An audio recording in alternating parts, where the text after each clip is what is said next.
You are listening to episode 48 of Mouth Dancing with your host, Young.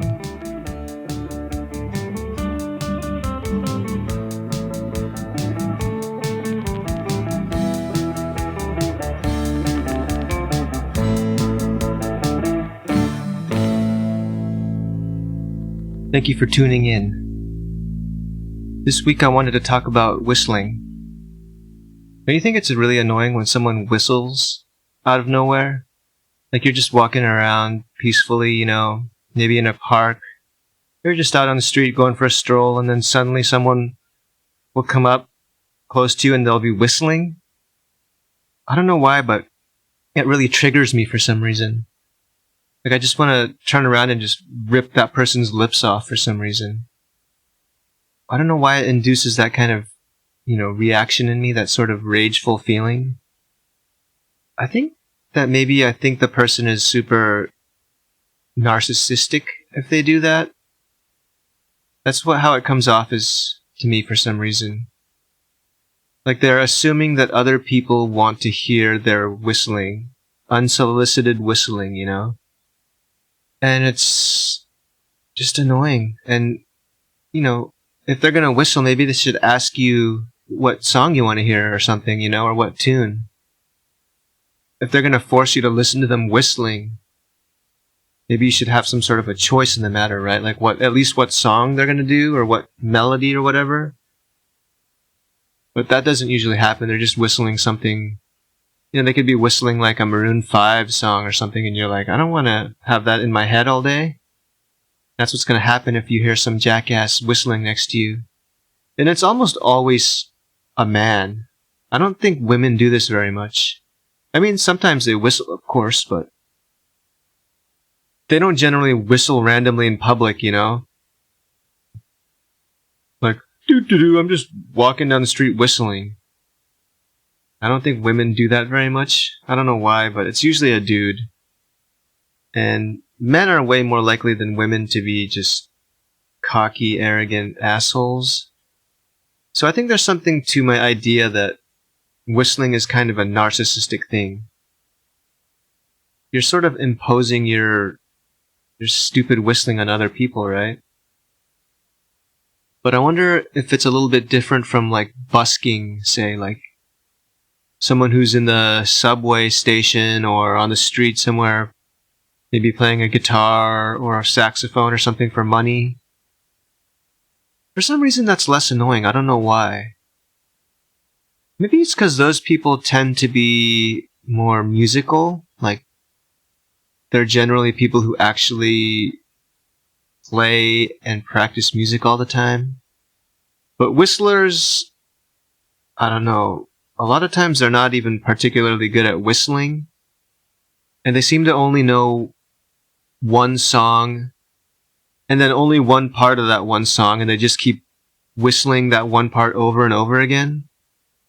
But a busker, they're more talented, it seems like, usually. Not always, of course, there's really shitty ones, but generally, the people who have the guts to go and play music on the street can actually play and sing, right?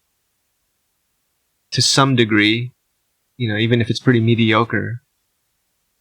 But these whistlers, there's just something really annoying about them. I think also it's because they tend to be walking along the street with you, so it's like you can't avoid them for a long time. But a busker, you could just walk past them, right? And eventually, you won't hear them anymore. But a whistler, sometimes, they'll be walking in the same direction as you for a while, and so you're like stuck with this person, and they're just whistling this stupid fucking song over and over. Yeah, there should be something done about this, because it's just out of control, and these fuckers need to have their lips ripped right off their faces and just thrown back at them. That's what needs to happen. I think in the future, things are going to get pretty wild. Like, it's already pretty wild now, right? Like, the way technology can be used to, like, manufacture reality or, like, manipulate it. Like, you got, deep fakes, right? When they take one video and they put, like, different people's faces on the bodies, so it looks like, I don't know, President Obama like was involved in a crime or something, right? Like he robbed a store because they just like photoshopped his face into the video somehow so that it's appearing in every frame, right? But I think it's gonna get even wilder than that. It's gonna get so fucking crazy, dude. So here's what's gonna happen. You know how like they can Photoshop pictures or videos? But I think that eventually they're gonna start Photoshopping actual reality. Like real life situations. So you're gonna be walking down the street, right? And maybe there's some cops beating some dude down illegally, right? But then the government or, you know, some sort of maybe police or military organization, they're going to Photoshop that scene right out of reality so that you don't even see it. They're just going to make it look like there's nobody there. You know what I mean? Like okay, let's say you're walking down the street and there's some cops beating a dude down illegally. Well, what they're going to do is they're going to somehow change reality so that you can't even see what's happening there. You're just going to see like the street. They're going to somehow Photoshop the street right there. Like the hologram or something. I don't know how it's going to work exactly. But that's what they're going to start doing. And then that's going to be how they're going to be able to like make people disappear, you know? Guy's going to come in a van and just kidnap people off the street. Like people who know too much, you know? People who know what's going on. People who see what's going on. Like in that movie, what's it called? They Live. It's a great movie, by the way, but in that movie, when the guy has these certain sunglasses on, he can see like coded messages, like in magazines or advertisements that say, you know, the government is watching you and everything's a, you know, conspiracy that you have no knowledge of. And then when he watches the news, he sees that the newscasters aren't even real people. They're like these like alien people who are just lying to us, you know? And that's absolutely true, actually. All of our news, all the mainstream news, all the corporate media is controlled by rich dudes who influence the government. And they just lie to us all the time so they can start wars, sell us crap we don't need, make us paranoid that like North Korea is going to attack us, which is virtually impossible. There's no way that North Korea could ever attack America. It's literally impossible.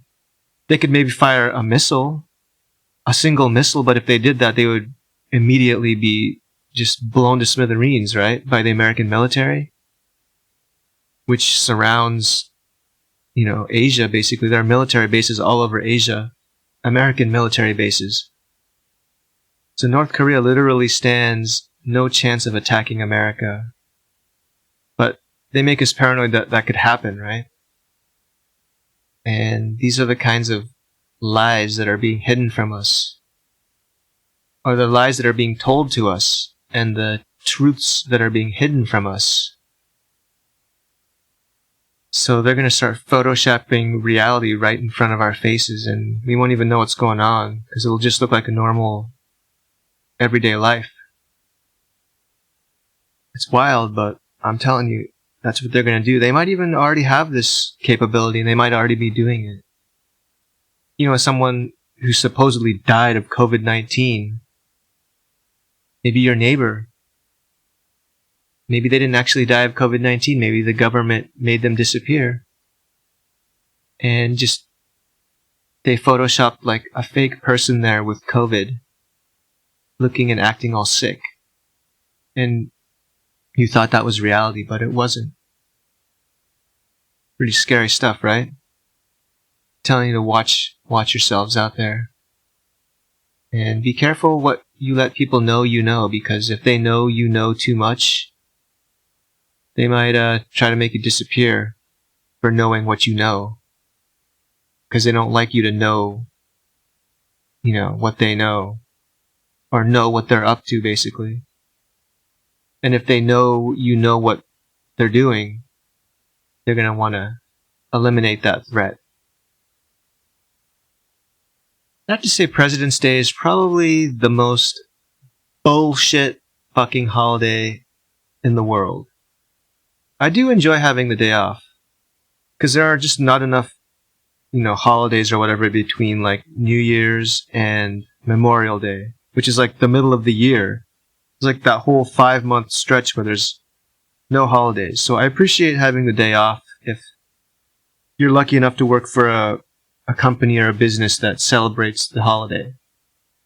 But why do we celebrate these assholes, We already have to deal with them for at least 4 years, right? And then every year after that, we still have to remember these fuckfaces. These fuckfaces who don't even really work for us, but work for just rich people. The rich people who run this country, actually. Like the billionaires who influence everything. Like Jeff Bezos, for example. And Bill Gates. And Elon Musk and Warren Buffett. Who are all supposedly self-made millionaires, I put self-made in quotes there because I saw this infographic that did the same thing, and they explained that all 4 of these guys are not really self-made millionaires. They all got their money from, like, their parents and stuff. These rags to riches stories are complete bullshit, actually. And all these guys come from money. But anyway, getting back to President's Day. Maybe we should change it to a different holiday. There should be a holiday on that day, but it shouldn't be about the presidents. Because they're all just hateful fuckfaces and pieces of shit, right? I don't need to remember, George Bush on that day. Or Bill Clinton. Or, Biden even. I don't need to remember any of these guys. I don't want to think about them anymore when they're not in office. They all just work for the military-industrial complex, right? And the corporations. So, what could we do instead? Maybe we could celebrate, like, a favorite mayor, or congressperson, or city worker. I guess the higher up in government you go, the more corrupt they get. So, the local level, they're slightly less corrupt. I mean, they're still, corrupt dickheads and shitheads and assholes, but I would be more open to celebrating them than FDR or something. That guy ordered the internment of Japanese people during World War II. It's a very dark chapter in history, and something that could actually happen again, I think, in this climate. Maybe it could happen to Chinese Americans the way the Cold War is going on with China right now. I don't think that's totally impossible. I think it could happen again, especially with the way everything's just creeping towards more fascism. Because the rich people who control this country are just manipulating everyone to be angry at the outside world. And people are just getting more and more conservative in America. So the rich people can cover their asses and not have the American people angry at them, but at, like, the outside world, like countries like Russia or China or North Korea or Iran. And yeah, I think they could easily influence Americans to want to do that to their own citizens. If they become paranoid enough that, Asian Americans are like evil spies and commies who want to take down the country, they might end up interning us again in camps. People are dumb enough in America, obviously. I mean, they don't want to wear a little piece of cloth on their face because they don't care about spreading COVID to other people. People like that will easily be convinced to intern their own fellow citizens. So yeah, let's not celebrate the presidents because they're dildos. They're, they're like bags of shit. And I hate them all. They're all evil. All politicians at that level of government are evil. And there's no exceptions. Doesn't matter if it's the party you support or not, Democrat, Republican. They all end up doing the same thing. Bombing countries like in the Middle East for money and oil. Anyone else a big fan of Antiques Roadshow? I really like that show. I haven't watched it in a long time, but I went through a phase where I watched it constantly. On my Roku player, actually, I had the PBS app, and I'd always watch, old episodes of Antiques Roadshow. It was my favorite thing to do to wind down after work, I'd drink a beer and watch Antiques Roadshow. I haven't done that in a long time. But there are a lot of seasons of that show. And it's a pretty excellent show, actually. I think recently they changed up the format a bit, and maybe even the theme song and stuff, and it's kind of weird now. I don't like it as much. But the old episodes are absolute classics. Like, you gotta watch that show. It's so good. I really like the appraisers. They know their stuff. It's interesting to get like a history lesson and see what treasures people are holding. And, how much money their stuff is worth. It's pretty cool. But, Antiques Roadshow is not the kind of show I would suggest you binge watch. Because there are so many episodes, and by the time you got through them all, you'd be an antique yourself. You know what I'm saying? So just watch it a little bit at a time. Enjoy it in small doses here and there. And also don't burn yourself out on it, so it's more enjoyable when you do watch it. Yeah, I'm going to end the episode this week, with a hearty recommendation for Antiques Roadshow. It'll bring you great joy. And on that note, thank you for listening, and I'll see you next week. Bye.